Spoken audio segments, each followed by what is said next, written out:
Well, recently we had the opportunity to participate in the Garden Gala at the Oklahoma City Zoo. It was basically to raise awareness of horticulture not only at the zoo, but also in the state of Oklahoma. Now, you might not know it, but the Oklahoma City Zoo is not only a zoological park, it's also a certified botanical garden, and it's an affiliate member of the Oklahoma Botanical Garden and Arboretum.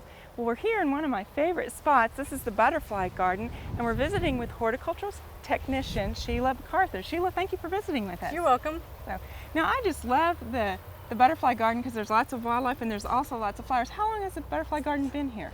We opened in July of 1996, so it's been here for 3 years. Well, it's had time to get very, very well established, and it's a good place for people to come and kind of see what they might want to put in their own butterfly garden. That's one of the main purposes of being a certified botanical garden, is to offer education to the public. And one of the great things about the butterfly garden, if you want to come down here and learn about how you can put a butterfly garden around your own home, we have great signage. Like this sign, for instance, says, "What is a butterfly?" So you can come in and actually read all the signage about what butterflies are, how they grow, the process of metamorphosis, the kind of plants that you need to have in the garden. We also have a lot of plant signage here that you can get the names, the different kind of plants that you need. One of the things that we really need to do if you plant a butterfly garden is to plant in masses of color, because butterflies are attracted to a lot of color. They see color first. Right. And of course, like us, they need food to eat. And so we try to plant a lot of nectar producing flowers. Right. These For are instance, wonderful. like this is Zinnia elegans. A lot of people are familiar with this kind of plant. Our grandmothers put these in the garden. It does have a problem though. It does have a problem. One thing about Zinnia elegans, it tends to get powdery mildew, and with this cool weather we've been having, this is a good example.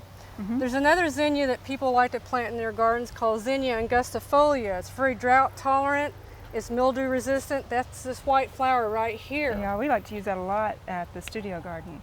It's really pretty. All the zinnias are nectar attracting and the butterflies love them. Now, what's the zinnia then next to it? It's a little bit larger.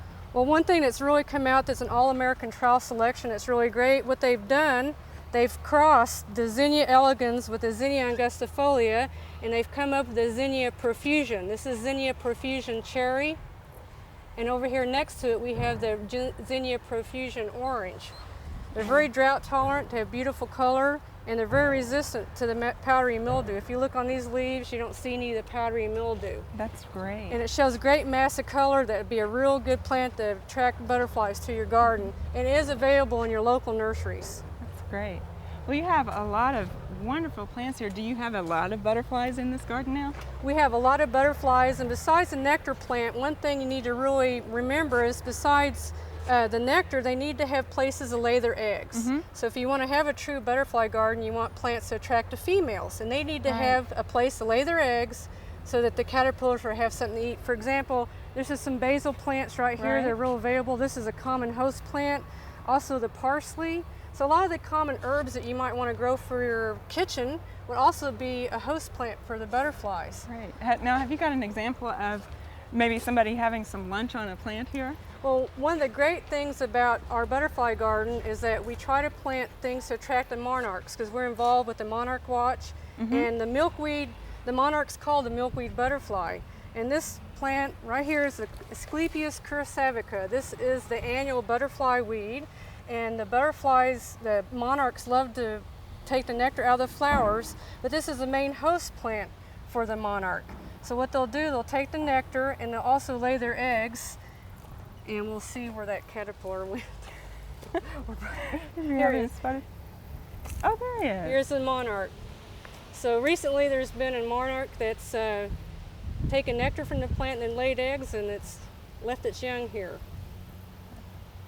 Well, we appreciate the tour of the butterfly garden, and this is definitely, you can tell it's a very good educational experience when you come to the zoo. And also we want to encourage people that they can, if they're interested, to contact our horticulture department if you'd like to volunteer, because that's a good way to learn about horticulture. Great. You can check with our department and you can come here and help me out and learn a lot about butterfly gardening. Great. Thank you very much. You're welcome. We hope you've enjoyed this classic from the Oklahoma Gardening Vault. Remember, even though these tips and techniques are timeless, there's always something new to learn in the world of gardening. By subscribing to both Oklahoma Gardening and OK Gardening Classics, you'll have access to a wealth of gardening knowledge, both classic and contemporary.